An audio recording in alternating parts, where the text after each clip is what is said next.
Pola dakwah Nabi Muhammad SAW di Mekah. A. Dakwah rahasia atau syiriah. Nabi Muhammad melaksanakan dakwah syiriah selama 3 tahun. Pertama-tama, Nabi menawarkan Islam kepada orang-orang terdekat, keluarga besar, serta sahabat-sahabat karib beliau. Dalam sejarah Islam dikenal sebagai as-sabiqun al-awwalun atau orang-orang yang paling dahulu dan pertama masuk Islam. Mereka adalah 1. Khadijah binti Khuwailid, Ummu Mukminin, yaitu istri Nabi Muhammad SAW. 2. Zaid bin Haritsah bin Syahril. Yang ketiga, Ali bin Abi Thalib atau sepupu Nabi Muhammad. Yang keempat, ada Abu Bakar Asy-Syiddiq yang merupakan sahabat dekat Nabi Muhammad SAW.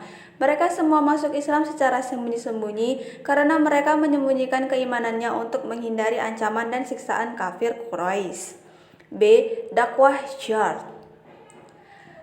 Ketika perintah dakwah terang-terangan turun, Nabi Muhammad mengundang Bani Hashim dan beberapa orang Bani Al-Muthalib bin Al-Manaf.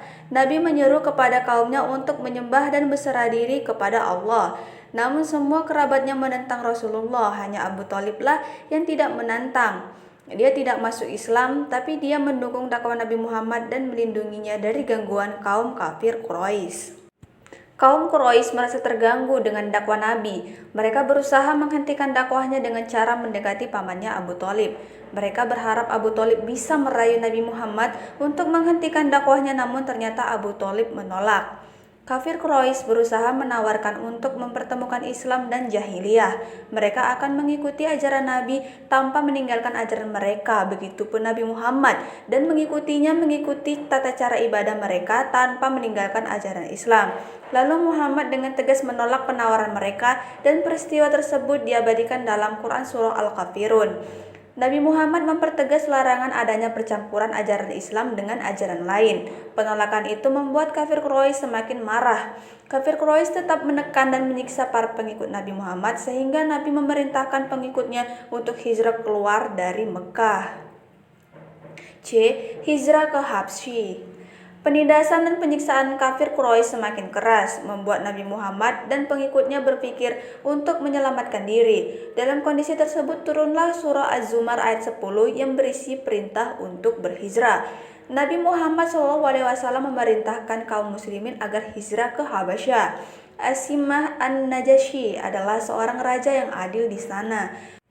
Maka pada bulan Rajab tahun kelima kenabian, hijrahlah kelompok pertama yang terdiri atas 12 orang laki-laki dan 4 orang perempuan. Pemimpinnya adalah Utsman bin Affan. D. Misi ke Thaif. Pada tahun ke-10 kenabian, Nabi Muhammad kehilangan 2 orang yang dicintainya, yaitu Siti Khadijah, istri tercintanya, dan Abu Thalib pamannya yang selalu melindungi dakwahnya. Setelah keduanya meninggal, orang-orang kafir Quraisy semakin berani mengganggu dan menyakiti Nabi Muhammad. Melihat kondisi seperti itu, Nabi bersama Zaid berencana pergi ke Thaif, wilayah yang berjarak sekitar 80 km dari Mekah.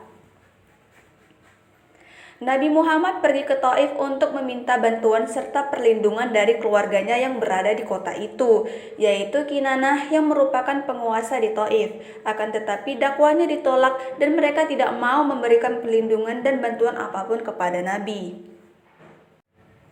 Mereka mengusir Nabi Muhammad dengan dilempari batu oleh para pemuda Thaif. Nabi mengalami luka parah akibat lemparan batu. Dengan pakaian yang berlumuran darah dan penuh luka, Nabi meninggalkan Thaif untuk menghindari kejaran penduduk Thaif. Kafir Quraisy tetap menekan dan menyiksa para pengikut Nabi Muhammad hingga Nabi memerintahkan pengikutnya untuk hijrah keluar dari Mekah.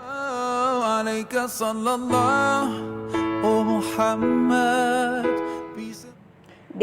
Perjanjian Aqabah.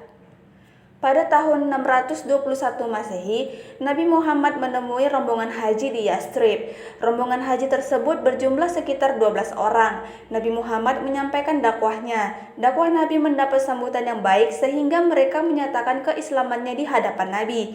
Mereka melakukan baiat kepada Nabi di Bukit Aqabah di Mekah. Maka baiat ini disebut dengan Bait Aqabah pertama. Adapun isi bait adalah: 1. Mereka menyatakan setia kepada Nabi Muhammad SAW. 2. Mereka menyatakan rela berkorban harta dan jiwanya. Yang ketiga, mereka bersedia ikut menyebarkan agama Islam yang dianutnya. 4. Mereka menyatakan tidak akan menyekutukan Allah Subhanahu wa Ta'ala. 5. Mereka menyatakan tidak akan membunuh. Yang keenam, mereka menyatakan tidak akan melakukan kecurangan dan kedustaan. Pada tahun 622 Masehi, Perjanjian Aqabah II dilakukan oleh Nabi terhadap 73 orang pria dan 2 orang wanita dari Yasrib di waktu tengah malam. Mereka datang ke kota Mekah untuk melaksanakan ibadah haji. Adapun isi Perjanjian Aqabah kedua ini adalah: 1. Penduduk Yasrib siap dan bersedia melindungi Nabi Muhammad. Kedua, penduduk Yasrib yang ikut berjuang dalam membela Islam dengan harta dan jiwanya. 3. Penduduk Yasrib ikut berusaha memajukan agama Islam dan mengajarkan kepada anak saudara mereka. Keempat, penduduk Yasrib siap menerima segala risiko dan tantangan yang ada. Dengan keputusan ini terbukalah harapan baru untuk memperoleh kemenangan karena telah mendapat jaminan, bantuan, dan perlindungan dari masyarakat Yasrib. Sebab itu pula Nabi memerintahkan sahabat-sahabatnya untuk hijrah ke Yasrib dan meninggalkan tanah kelahirannya, yaitu Mekah. Demikianlah pembahasan kita pada hari ini mengenai pola dakwah Nabi Muhammad SAW di Mekah. Selanjutnya Ibu akan memberikan kalian tugas dengan menjawab pertanyaan 1. Tuliskan nama-nama orang yang pertama kali masuk Islam atau as-sabiqun al-awwalun. Yang kedua, apakah Nabi diterima di Thaif? Ketiga, tuliskan isi Perjanjian Aqabah 1 dan 2. Tulis di kertas lembar atau buku, jangan lupa menulis nama dan kelasnya ya. Difoto lalu kirim ke grup WhatsApp. Mengerjakan lebih cepat lebih baik ya anak-anak. Absennya jangan lupa. Ibu tunggu. Wabillahi taufik wal hidayah. Wassalamualaikum warahmatullahi wabarakatuh.